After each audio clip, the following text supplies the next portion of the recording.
മഹാദേവ സന്നിധിയിൽ സമർപ്പിക്കുന്ന പൂക്കളിൽ ഏറ്റവും പ്രധാനമാണ് എരിക്കിൻ പൂവ്. വിഷവും ഔഷധ ഗുണങ്ങളും ഒരുപോലെ അടങ്ങിയിട്ടുള്ളതിനാലാണ് ശിവപൂജയ്ക്ക് എരിക്കിൻ പൂവ് ഉപയോഗിക്കുന്നത്. ഭഗവാന് എരിക്കിൻ പൂവ് സമർപ്പിക്കുന്നതിലൂടെ എല്ലാ പാപങ്ങളും ഇല്ലാതായി സർവ്വൈശ്വര്യങ്ങളും ജീവിതത്തിൽ വന്നു ചേരുന്നതാണ്. ഉദ്ദിഷ്ട കാര്യസിദ്ധിക്ക് എരിക്കിൻ പൂമാല ചാർത്തുന്നതും അർച്ചന നടത്തുന്നതും വളരെ നല്ലതാണ്. ഇനി എരിക്കിൻ പൂവ് ക്ഷേത്രങ്ങളിൽ സമർപ്പിക്കുമ്പോൾ ചില കാര്യങ്ങൾ ശ്രദ്ധിക്കേണ്ടതാണ്.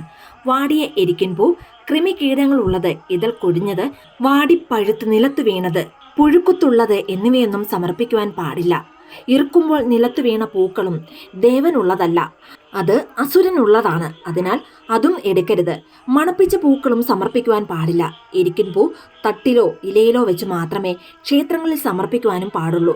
ഇനി അപകടങ്ങൾ പിന്തുടരുന്നവർ ഒരു കഷ്ണം എരിക്കിൻ വേരെപ്പോഴും കയ്യിൽ കരുതുന്നത് നല്ലതാണ്. ഇത് അപകടങ്ങളിൽ നിന്നും നിങ്ങളെ രക്ഷിക്കുന്നതാണ്.